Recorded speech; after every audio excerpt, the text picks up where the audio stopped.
Cette semaine, à Vérité et Conséquences, la culture du viol. Comme ça, vous pourrez continuer de dire que ça n'existe pas, mais au moins en sachant c'est quoi.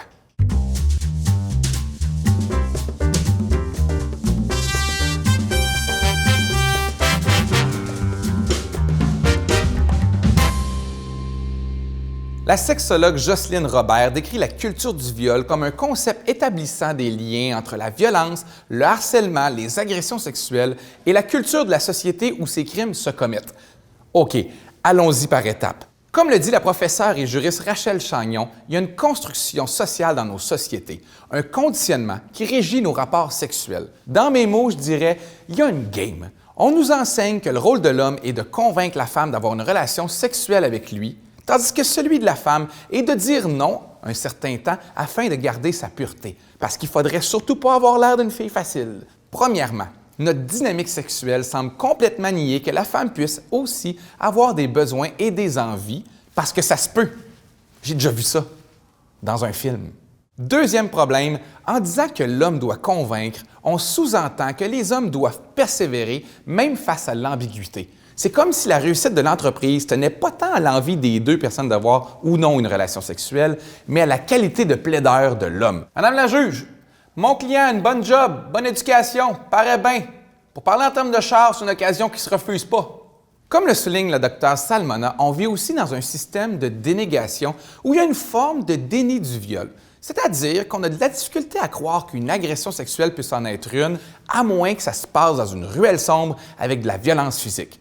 Et si jamais l'accusé ne ressemble pas à ça, en plus de douter de l'agression, on va aller jusqu'à se demander si la victime n'a pas ressenti un peu de plaisir au passage. Un autre phénomène, la responsabilisation de la victime. Elle n'aurait pas dû être seule tard le soir, elle n'aurait pas dû boire autant, elle aurait dû être plus prudente. Mais pourquoi on essaie toujours de démontrer que c'est un peu la faute de la victime?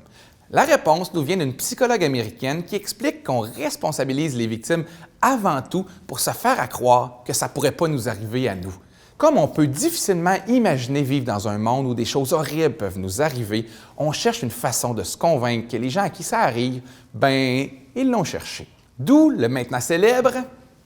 Est-ce que le fait de dire que on devrait barrer nos portes, c'est l'équivalent de supporter le viol? Laisse ta porte débarrée, fais-toi voler ta voiture, puis parle à ton assureur, voir comment il va réagir. Non, mais je suis il va d'accord. te dire, garde mon homme, tu as une responsabilité. Un dernier truc, et non le moindre, discréditer les présumées victimes.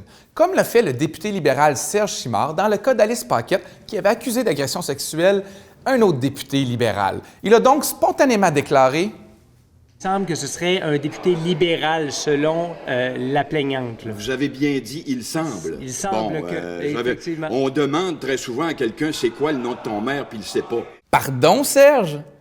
Est-ce que tu es en train de nous dire que la première étape que la police devrait suivre avant d'enregistrer une plainte, c'est jouer une partie de cranium avec la victime? La Russie a vendu l'Alaska aux États-Unis en 1867. Quel était le montant de cette transaction?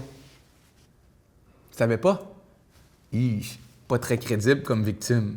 Là, j'en entends plusieurs dire, mais la présomption d'innocence, vous faites quoi de la présomption d'innocence? Comme le souligne l'avocate Véronique Robert, la présomption d'innocence, c'est avant tout un concept juridique qui est très bien respecté en ce moment. Ça concerne ce qui se passe en cours. Il ne s'agit pas d'une loi régissant ce qui peut ou ne peut pas être dit sur Facebook. Pour ma part, je voudrais seulement souligner à quel point il semble un peu étrange que la présomption d'innocence devienne le combat de certains hommes uniquement quand il s'agit d'autres hommes d'à peu près leur âge accusés d'agression sexuelle envers une femme. Ces gens-là sont étrangement silencieux quand il s'agit d'autres types de crimes. Ils sont où quand il s'agit d'accusations de pédophilie? Hein, on les entend pas sur Internet. Là. Mais attendez tout le monde, attendez, présomption d'innocence! Je suppose que c'est juste un hasard. Mais on me répondra, oui, mais les fausses accusations, vous en faites quoi? Statistiquement parlant, ça arrive très peu souvent. Sachez que je comprends quand même la peur d'être faussement accusé parce que ça doit être horrible, on s'entend. C'est voir sa vie s'écrouler, savoir que les choses seront plus jamais pareilles, c'est devoir subir le regard des autres. C'est un sentiment d'impuissance et d'injustice inimaginable et c'est surtout la perte de confiance envers le système. Eh bien, messieurs, ça vous donne un aperçu de comment se sentent les victimes d'agressions sexuelles.